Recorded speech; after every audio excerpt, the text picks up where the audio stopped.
Eu queria nessa noite pensar com você sobre viver versus sobreviver. É interessante porque, às vezes, baseado nas nossas lutas, nos nossos sofrimentos, a gente é convidado por essas situações a não viver, mas sobreviver. Eu estou meio enrolado aqui, irmãos, não sei se você está percebendo, estou tentando me ajeitar, porque a gente chegou lá do centro terapêutico e naquele movimento todo de arruma lá, arruma cá, vai lá buscar gente que está demorando, minha Bíblia ficou lá, então eu vou pregar aqui com o celular. Tinha mais Bíblia lá em cima, mas eu não vou usar aquela de lá não. Mas aí o celular fica pequeno aqui, a gente está acostumado com o tablet ou a Bíblia, por isso que a enrolação aqui do pregador. Mas enfim, a gente é convidado a todo dia a não viver, mas sobreviver. Uma hora é uma enfermidade, outra hora é a conta que não fecha, outra hora é um problema que acontece, outra hora uma situação, outra que chega de repente.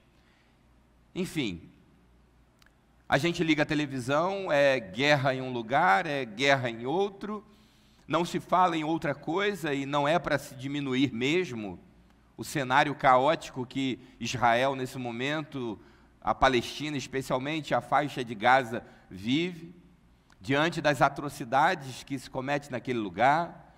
Isso tudo é uma afronta à origem daquilo que foi criado por Deus. O pecado, disse Deus, que geraria morte. E o pecado não gera uma morte silenciosa, mas uma morte dolorosa, sangrenta, terrível. E a gente precisa cuidar do nosso coração, cuidar da nossa mente, para que a gente não adoeça. Eu falava isso com os irmãos ontem aqui no culto consagratório, que a gente não pode permear a indiferença, isso não. Mas a gente também não pode partir para o outro extremo, que é adoecer diante de tanta coisa maldita que a gente vê, porque senão a gente não levanta nem da cama.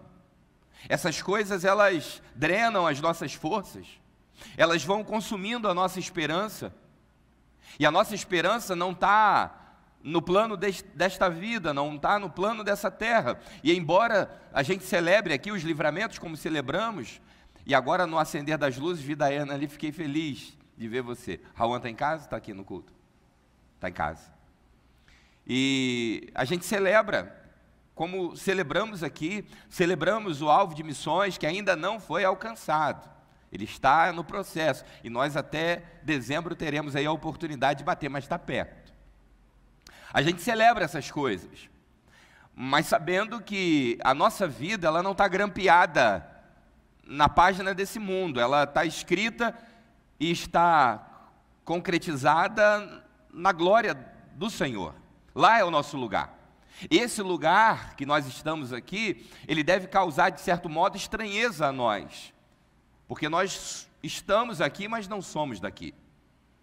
Nosso verdadeiro lar é a pátria celestial.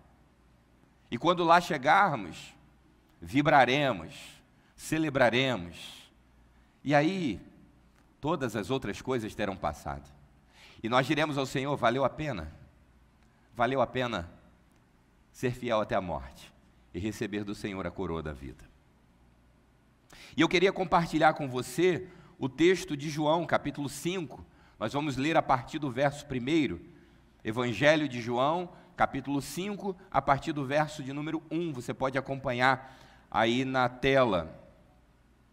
Diz assim a palavra do Senhor: depois disso, Jesus voltou a Jerusalém para uma das festas religiosas dos judeus. Dentro da cidade, junto à porta das ovelhas, ficava o tanque de Betesda, com 5 pátios cobertos. Ficavam ali cegos, mancos e paralíticos, uma multidão de enfermos, esperando um movimento da água. Pois o anjo do Senhor descia de vez em quando e agitava a água. O primeiro que entrava no tanque após a água ser agitada era curado de qualquer enfermidade que tivesse. Um dos homens ali estava doente havia 38 anos. Quando Jesus o viu e soube que estava enfermo por tanto tempo, perguntou-lhe: você gostaria de ser curado? O homem respondeu: não consigo, Senhor, pois não tenho quem me coloque no tanque quando a água se agita. Alguém sempre chega antes de mim. Jesus lhe disse: levante-se, pegue sua maca e ande. No mesmo instante, o homem ficou curado. Até essa expressão, no mesmo instante, o homem ficou curado. Vamos orar mais uma vez? Deus, estamos diante da Tua palavra, e o Senhor que já tem falado aos nossos corações, tem liberdade de continuar falando e derramando do Teu Santo Espírito sobre a nossa vida, porque o Senhor nos fez, não para sobrevivermos, mas para vivermos uma vida abundante na Tua presença. Então, Senhor, ministra sobre nós o Teu querer, em nome de Jesus. Amém.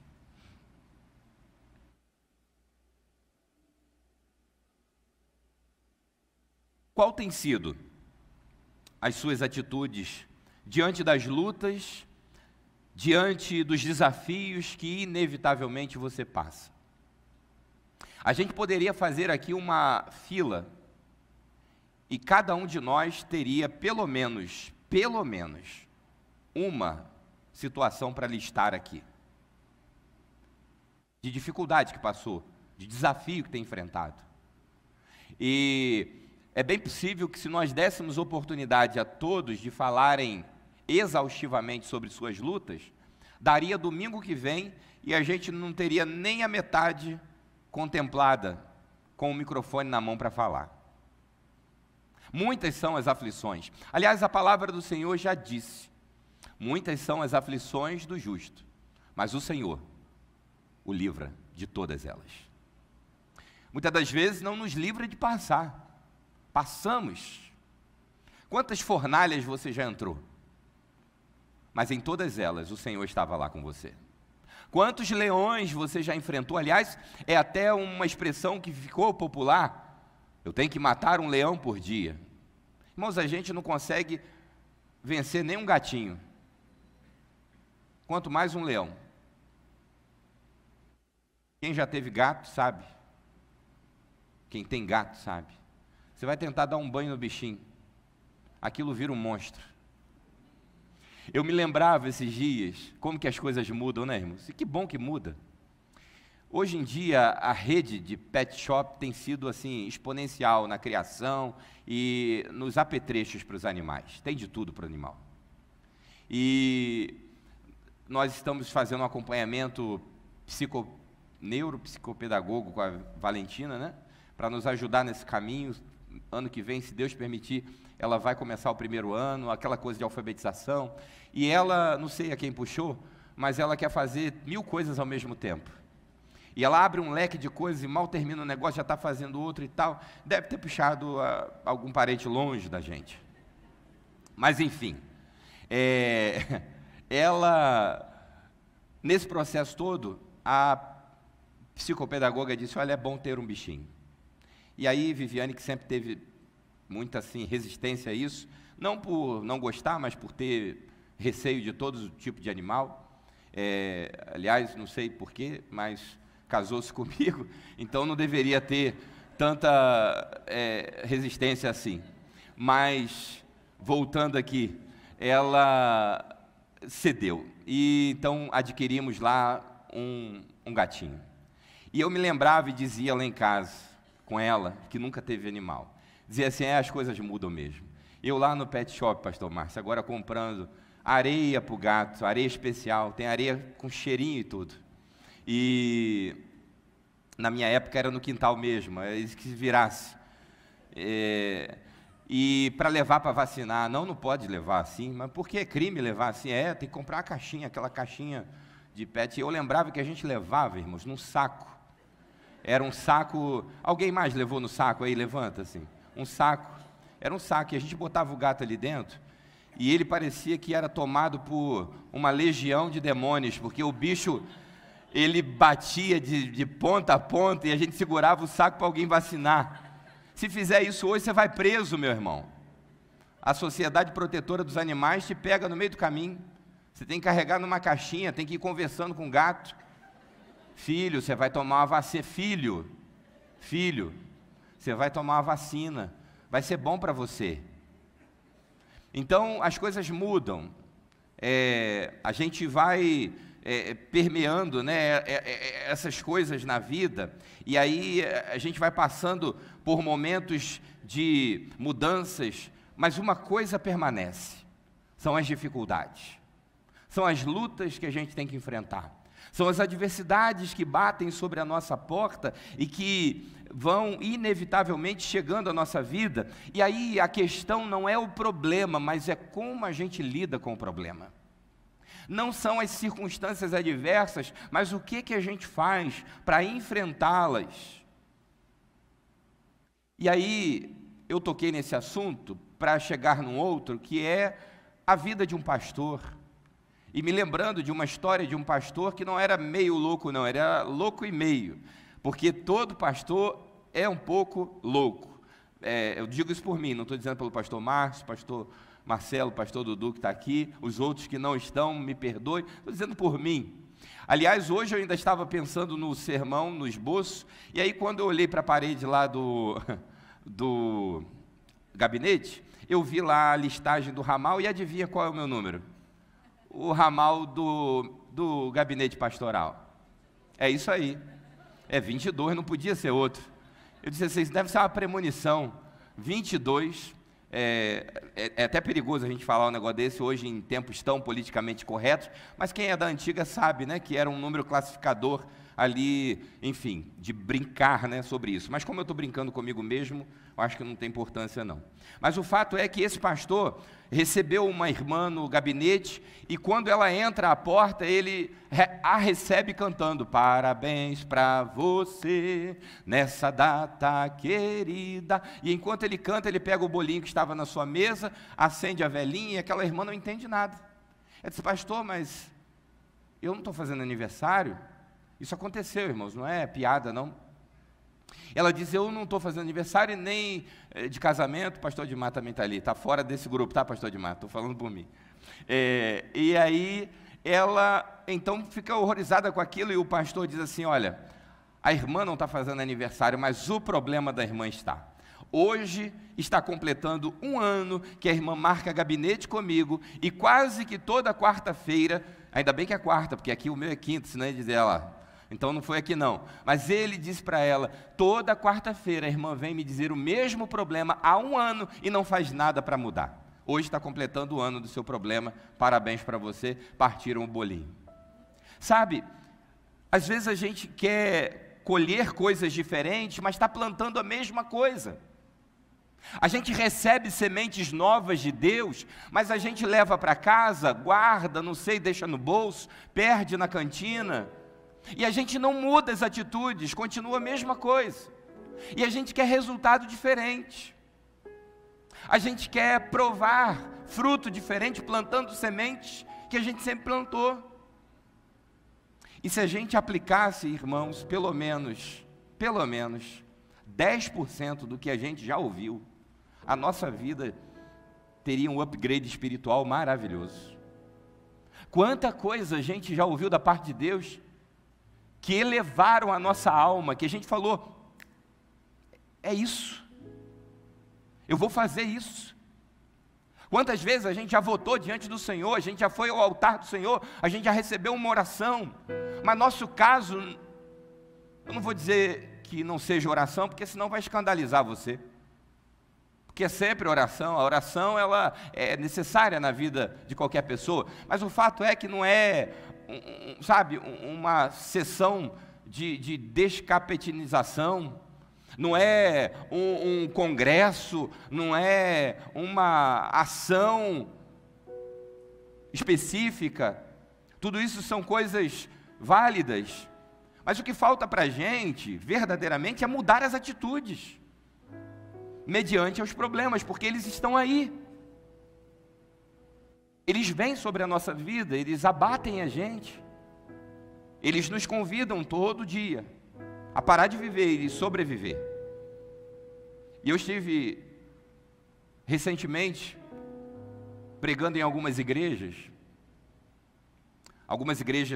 que aniversariavam, e uma delas me chamou muita atenção, uma oração feita de uma irmã dizendo: nós estamos aqui tantos anos, sobrevivendo nesse lugar e tal, e aquilo me incomodou. E na oração eu pedi misericórdia a Deus, não deixe esse povo sobreviver aqui não, porque há uma promessa de vida abundante. Irmãos, nós não queremos, como Primeira Igreja Batista em Porto Novo, sobreviver nessa comunidade não, nós queremos é viver, e viver de uma forma tão latente, que essa comunidade aí fora sinta o vibrar das batidas do nosso coração, de amor e paixão pelo Senhor, e eles olhem e digam: o que esse povo tem? Que fogo é esse? É o fogo santo da presença do Senhor, é a presença do Todo-Poderoso, que apesar das dificuldades, nos convida a vivermos uma vida abundante. Por isso eu quero convidar você a olhar para esse texto a partir de uma nova perspectiva. É claro que a gente olha aqui para a ação de Jesus, mas eu queria me concentrar um pouco na ação desse homem, e sem tirar a possibilidade, é claro, da gente fazer o paralelo com Jesus, porque ele está atuando com ele o tempo inteiro. Esse texto diz que havia uma festa em Jerusalém, e Jesus vai a Jerusalém por conta dessa festa. É interessante porque quando a gente olha lá para o Antigo Testamento, a gente vai ver Deus instituindo festas, festa do tabernáculo, festa da colheita. A gente vê um Deus festivo, um Deus alegre. Criou-se em muitos contextos a ideia de que quanto mais sério, mais santo. Nada a ver. Deus é um Deus festivo, alegre. Irmãos, o céu não é essa pasmaceira toda que a gente vê, é até bom, de certa forma, porque tira a gente da rotina, né, daquela rotina pesada, turbulenta. Você está pensando que o céu é aquele negócio de anjinho com lira, blim, blim, blim, a calmaria só, parece que todo mundo tomou chá de maracujá. Irmãos, quando a gente chegar no céu, que a gente vai ver festa de verdade. Até o prego como eu, que não dança nada, vai chegar lá e vai dançar na presença do Senhor, porque o nosso corpo, a nossa vida foi feita para Deus. O salmista chega a dizer: tudo que tem fôlego, louve ao Senhor. Um pássaro, um animal que produz um som, é louvor a Deus, ao Criador. Foi Deus que fez. Então, Deus é um Deus de festa, e Jesus está indo para a festa. É uma festa que não está só no calendário de Jesus por conta do valor religioso, muito pelo contrário. Festa significa gente, significa relacionamento, e tudo que Deus ama é isso, irmãos. É festa, é relacionamento. Aliás, a própria Trindade é uma grande festa, porque apesar de ser a manifestação em três, é uma comunidade em um só, é relacionamento. Por isso que o diabo luta tanto contra os relacionamentos, seja de que ordem for. Ele quer isolar a gente dentro de um quarto escuro. Essa é a vontade do diabo, que todos nós estivéssemos nesse momento num quarto escuro, sem vontade de levantar. E por vezes a gente se encontra assim. Eu já vivi esses momentos na minha vida, e é ruim demais não ter ânimo e não ter razão para levantar, quando tem tanta coisa da parte de Deus sobre a minha vida, que Deus quer realizar sobre a tua vida. Então louvado seja Deus, porque você não está no quarto escuro. Quem sabe você saiu dele para vir esse culto, mas eu quero declarar que se há alguém aqui nessa noite que saiu de um quarto escuro e está pensando que vai voltar para lá depois desse culto, em nome de Jesus, esse quarto já vai ser ressignificado na tua vida. Jesus entra pela porta a porta das ovelhas. A gente teve um estudo recentemente sobre as portas. E a porta da ovelha é a porta onde os animais entravam para o sacrifício. Essa porta era um local que cheirava sangue. E ali naquele lugar existiam muitas pessoas. O texto diz que uma grande quantidade de enfermos, gente paralítico, cego, gente que estava sobrevivendo. E Jesus entra por aquele lugar e se depara com um homem. E dentre aquela multidão, tanto aquele homem quanto os outros, estavam ali porque esperavam o mover das águas, diz o texto. E de quando em quando o anjo mexia as águas, o primeiro que entrasse, diz o texto, era curado. Eles estavam ali e nutriam aquela expectativa, porque apesar de estarem na condição que estavam, eles não decidiram estacionar na dor que existia sobre a vida deles. Então esse é o primeiro aspecto que eu quero ministrar sobre a tua vida, sobre a minha vida. Não estacione no lugar da sua dor. Não estacione no lugar da sua dor. Gente, sofrer não é o problema. Todo mundo sofre. Todo mundo chora. Todo mundo se decepciona. Aliás, a gente já nasceu chorando. E quem não chorou quando nasceu, adivinha o que aconteceu? Tomou logo um tapa para chorar. Parece que num prenúncio do que é a vida, né? Fora daquele ambiente tão protegido que é o ventre da mãe. Então a questão não é nem o sofrimento, as coisas que nos abatem, mas como a gente lida com essas coisas. E diz o texto que ali havia uma multidão, paralíticos, cegos, coxos, pessoas que eram consideradas, assim eles eram considerados inválidos, uma multidão de enfermos. Mas a palavra do Senhor diz que eles esperavam esse movimento. E aí, falando sobre não ficar sentado no lugar da sua dor, eu quero te impulsionar a você encher e regar a sua vida de expectativas. Encher e regar a sua vida de expectativas. Não é fazer isso baseado na sua realidade. Porque se eu for fazer isso baseado na minha realidade, e olha que eu não tenho nenhuma realidade tão dura assim não, em detrimento de tantas pessoas que sofrem. Hoje tivemos a oportunidade de virmos juntos, né? A Ioneli voltou com a gente. Que história! Que história! Irmãos, como que a gente é edificado quando a gente tem a oportunidade de se relacionar e conversar um com o outro. A gente vai conhecendo histórias marcantes. A gente vai tendo a oportunidade de conhecer coisas que Deus tem feito. E aí a gente entende que a gente precisa regar a nossa vida de expectativas a partir da ação do Deus Todo-Poderoso que nós servimos. Olha, o negócio está desse jeito, mas no meu coração brota uma esperança de que Deus pode fazer algo novo, de que Deus pode mudar cenários, de que Deus pode abrir portas, de que Deus pode fazer tudo novo, de que Deus pode fazer coisas extraordinárias, que não estão baseadas no que o outro está fazendo, que não estão baseadas em como o mundo está, porque o mundo, desde que o mundo é mundo e o pecado entrou nele, é morte, cheiro de morte. O mundo jaz no maligno, mas a minha e a sua vida jaz na mão do Todo-Poderoso. A Bíblia diz no Salmo 126:6 que aqueles que vão semeando, enquanto fazem isso chorando, eles voltarão com alegria, trazendo consigo a sua colheita, os seus feixes. Então, o processo do choro, da lágrima, é parte da vida. Você pode chorar, deve chorar, mas não pode parar. Não pode parar. Deus é um Deus de movimento, e a estagnação não faz parte do mover de Deus.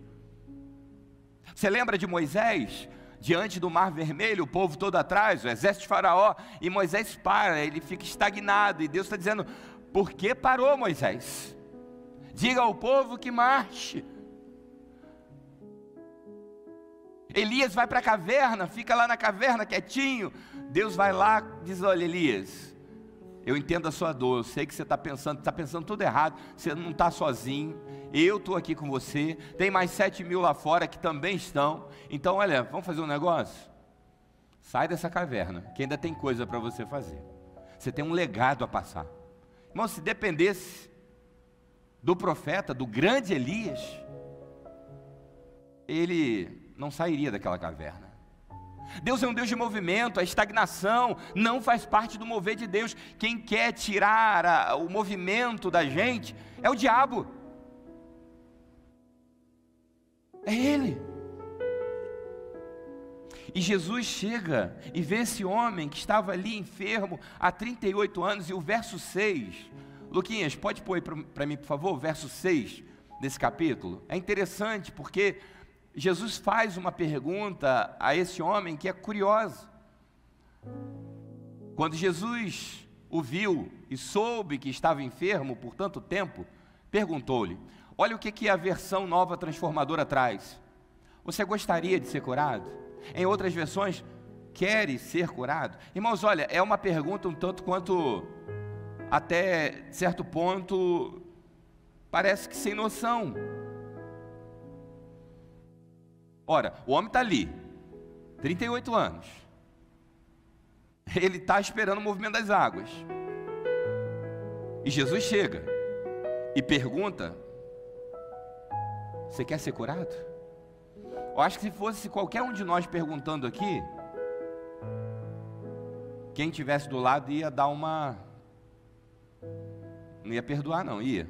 Fala aí. Ia falar: não é possível. Olha o que o outro perguntou.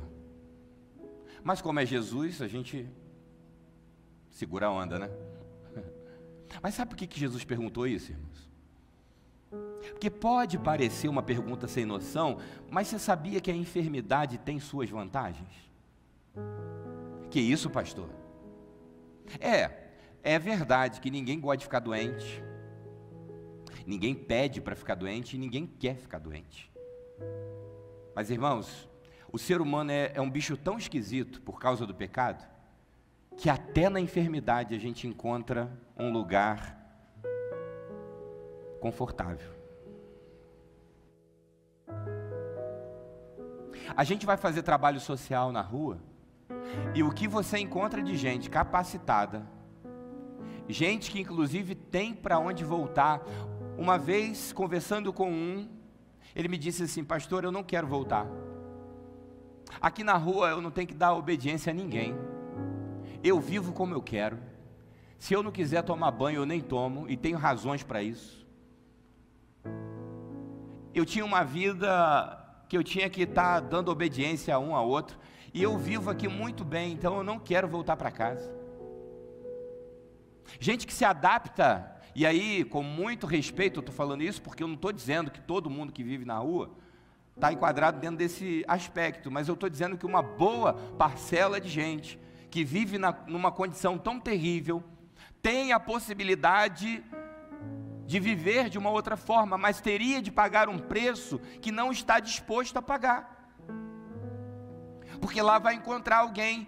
E a gente, nesse processo, uma das vezes, eu fui com várias quentinhas lá para Itaboraí, e eu, em cada posto que parava, ia oferecendo, e com muito cuidado, porque já de madrugada alguém para oferecer quentinha, o povo deve estar pensando: o povo quer me matar, vai matar a gente aqui, ou então dar um boa noite Cinderela, encher o tanque e ir embora sem pagar. E a gente chegava, explicava, e em alguns postos daqui para Itaboraí, nós conseguimos distribuir boas quentinhas. Tinha um rapaz que tinha esquecido a marmita em casa, e estava lá aquela quentinha bacana, estrogonofe, batata palha, até um guaravita. Falou: olha, glória a Deus. Por quê? Porque a gente foi distribuir, e o povo, senão já passou um outro grupo antes: é o quê? É estrogonofe, está no capricho aqui. Não quero não, obrigado.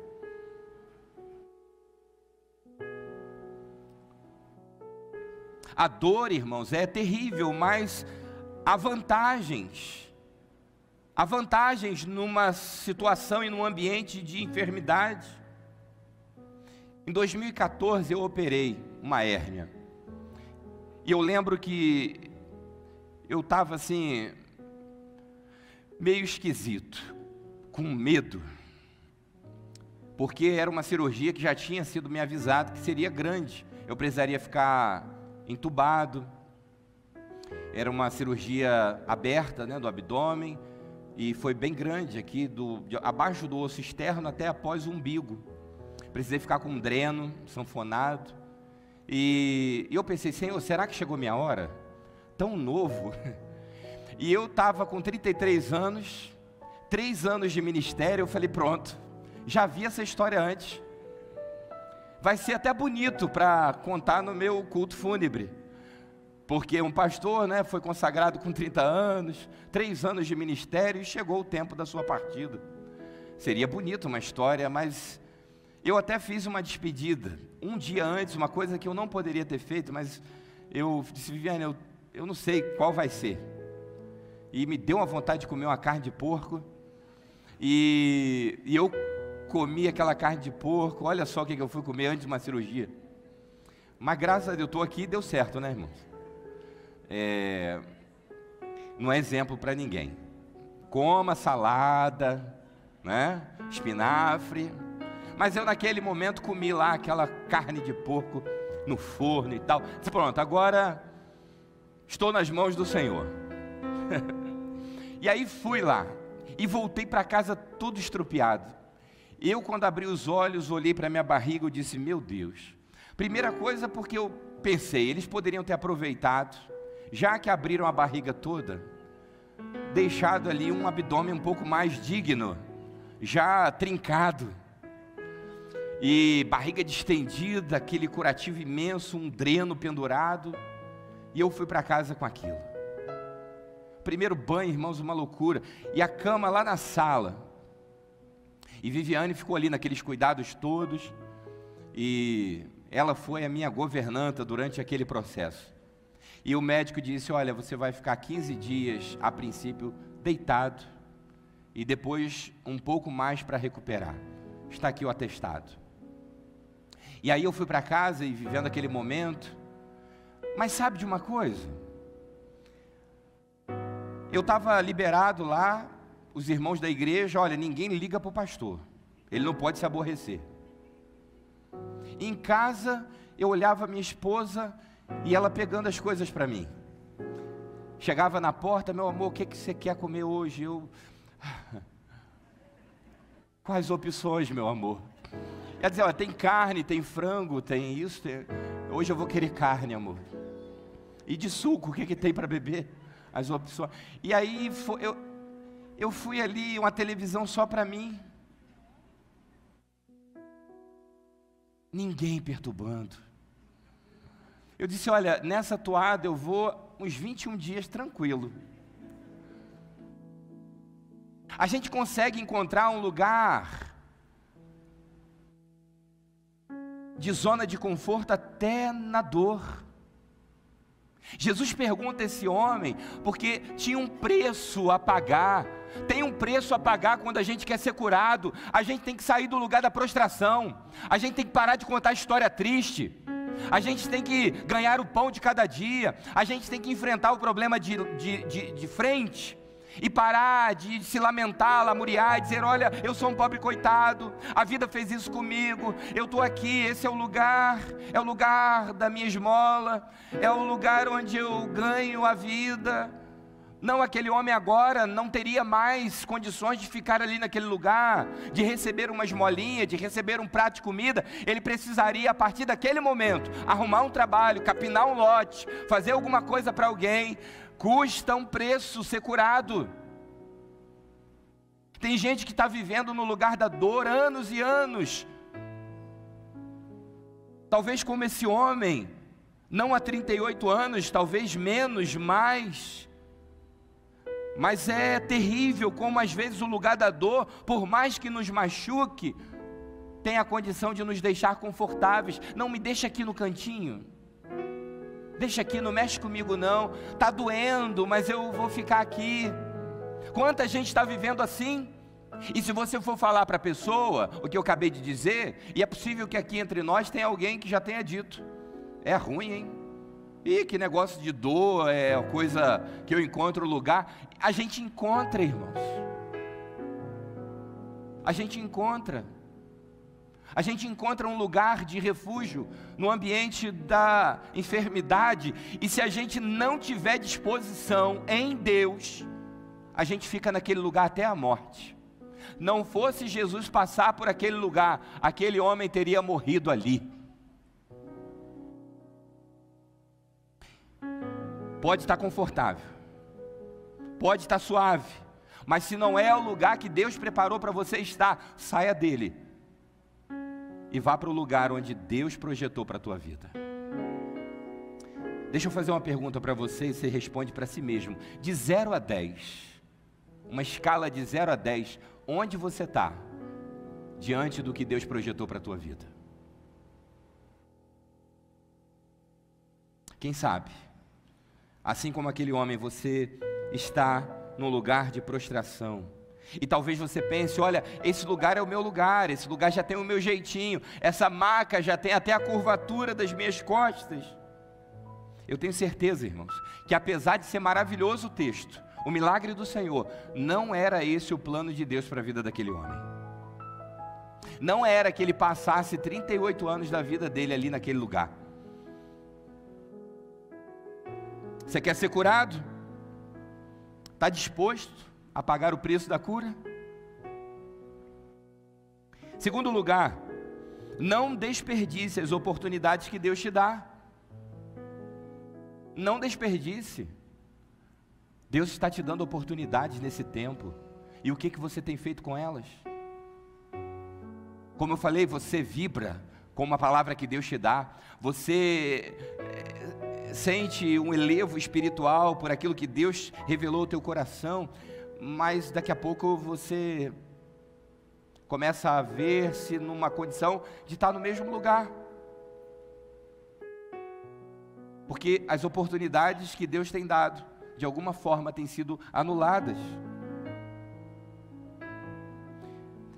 Gente, parece conversa de doido. Jesus pergunta a ele no versículo 6 o que ele quer que faça. E o que ele responde? Põe aí, Luquinhas, por favor, novamente. Jesus pergunta, né? Você gostaria de ser curado? Aí olha o que ele responde no 7. Não consigo, Senhor, pois não tenho quem me coloque no tanque quando a água se agita. O que Jesus perguntou para esse homem? Se ele queria ser curado. O que ele responde? Eu não posso, porque eu não tenho ninguém que me ajude. Jesus perguntou, tem alguém que te ajuda? Você já conversou com gente assim? Você pergunta uma coisa, o bendito responde outra? Dá uma raiva, né? Raiva não, que quem tem raiva é cachorro, né? Dá ódio mesmo. Não perguntei isso. Perguntei. Jesus está dizendo para aquele homem, você quer ser curado? E ele está desperdiçando uma oportunidade. E essa questão da água se mover, irmãos, era uma crendice que tinha. E o texto de João, ele não se remete ao fato de ficar juízo de valor, se era ou não real, mas as Bíblias mais antigas traz esse texto até entre parênteses, destacados entre chaves, porque é de se pensar, e muito aceito pelos estudiosos bíblicos, de que fosse exatamente uma crença, e não algo real. É até muito, talvez assim, fácil da gente corroborar com essa ideia, porque não me parece lógico e algo de Deus ficar como que numa espécie de loteria esportiva com aquele povo, sabe? O fato é que alguém parecia olhar para a água e, olha, mexeu, e aí pulava e era curado. E aí, como sempre, desde o tanque de Betesda, irmão, se aconteceu uma coisa, se eu encostar a mão nesse pedestal e orar pela vida de alguém aqui, alguém for curado, irmãos, esse pedestal aqui passa a valer uma nota. Aliás, tem muitas igrejas fazendo comércio com isso, e a pessoa paga por um objeto que não vale nem R$1,99, mas que por uma questão de uma impressão de que aquilo ali tem algum tipo de poder, as pessoas dão a vida. Aquele homem está diante do grande eu sou. Aquele homem estava diante do Todo-Poderoso, daquele que era, que é e para sempre será, do Deus encarnado, do Rei dos Reis, do Senhor dos Senhores, do Alfa, do Ômega, aquele que desde o início fez tudo e nada do que foi feito sem ele seria feito. Ele está diante do Todo-Poderoso, daquele que disse que todo o poder me foi dado no céu e na terra. E aquele homem está dizendo para esse, que é o Redentor do mundo: eu não tenho ninguém que me leve para lá, eu não tenho ninguém para me ajudar. A resposta estava ali diante dele, se revelando a ele, e ele está olhando para o que ele não tem.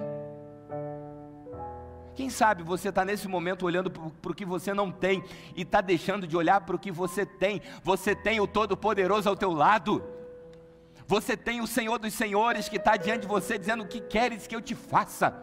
Quer ser curado? A gente tem uma cultura, irmãos, no Brasil, e é no Brasil mesmo. A gente pensa às vezes que é só aqui no estado do Rio, São Gonçalo, a cultura do QI, não é? Você tem que ter quem indique. E aí a gente cria uma ideia de que a gente depende de um empurrãozinho de alguém para chegar lá. Irmãos, Deus pode usar, e Ele usa pessoas que aparecem para te atender e que vão abrindo portas, mas essas pessoas são instrumentos, porque quem está fazendo é Deus.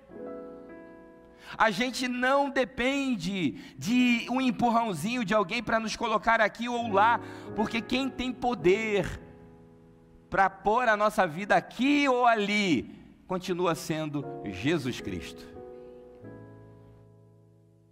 Quem pode mudar a sua sorte, quem pode mudar a sua história, é o mesmo que esteve diante desse homem, e Ele está aqui nessa noite.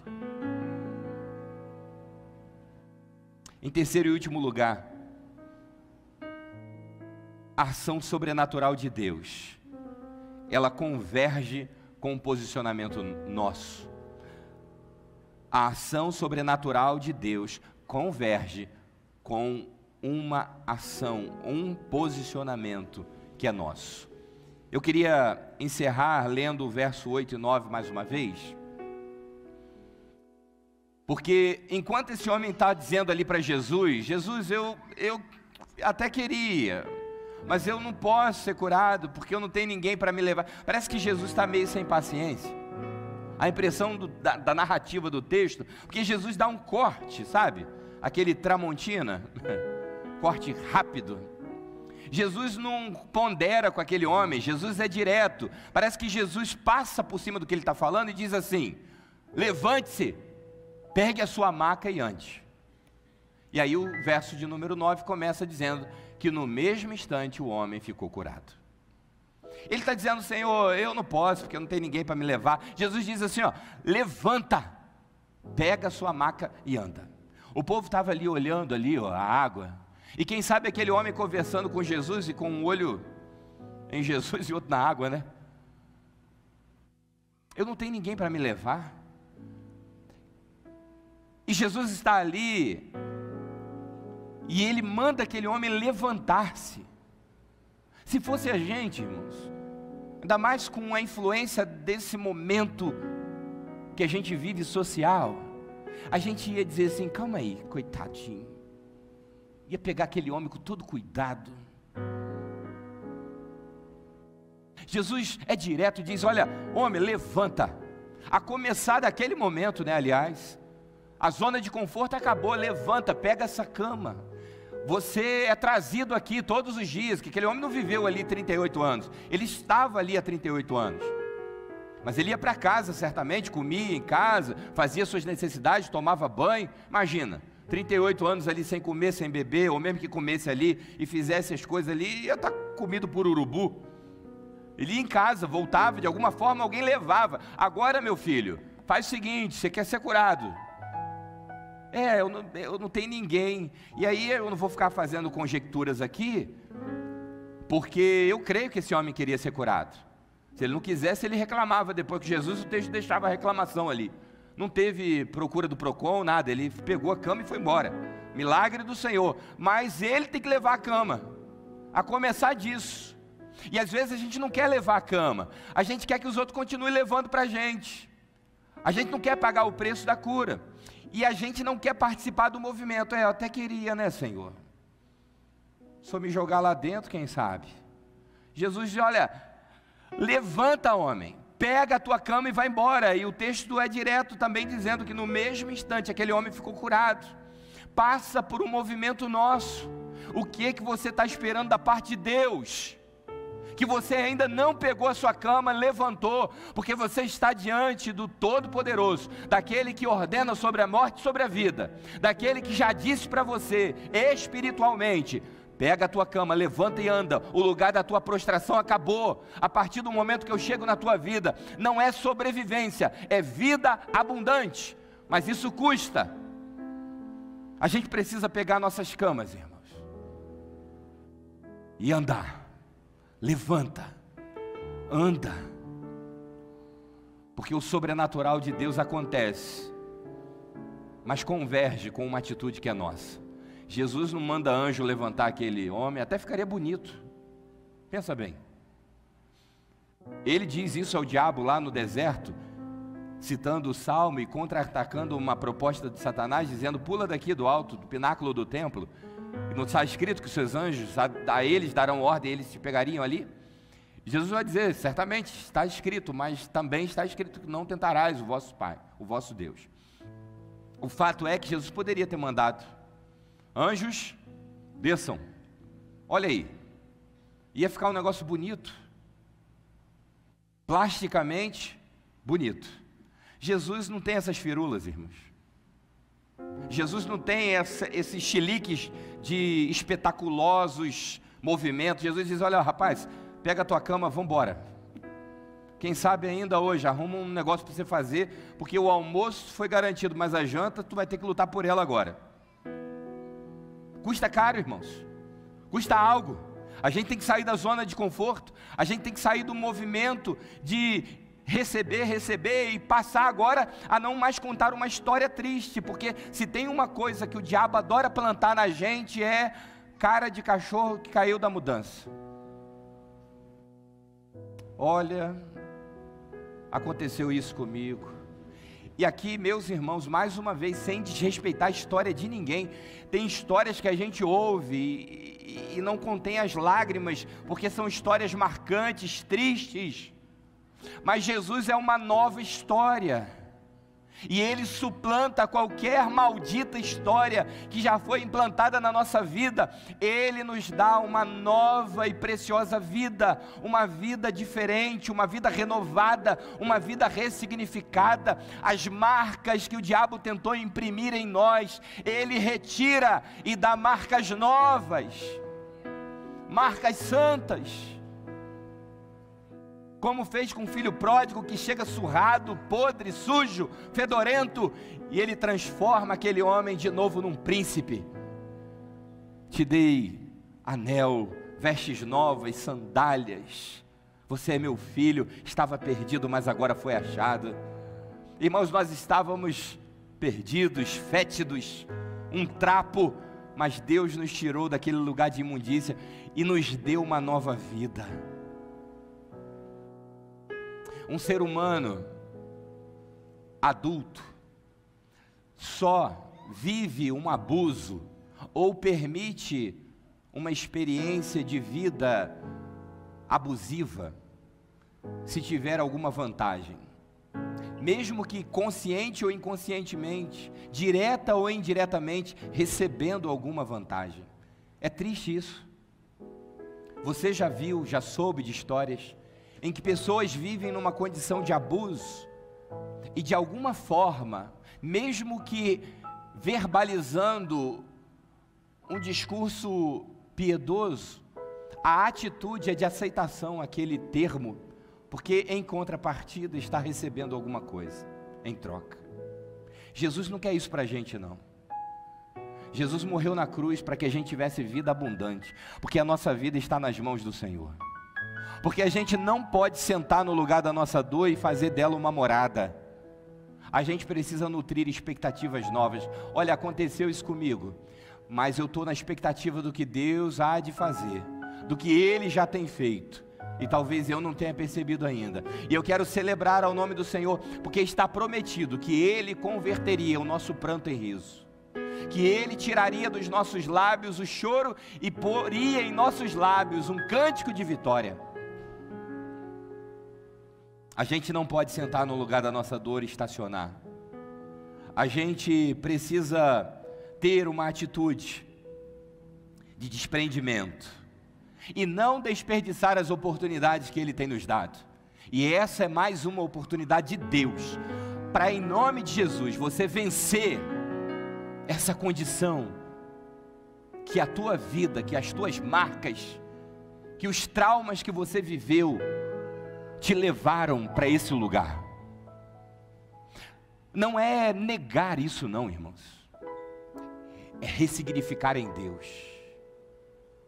Eu estava no tanque ali há 38 anos, mas um dia Jesus Cristo atravessou o meu caminho, e Ele me convidou a viver uma nova vida.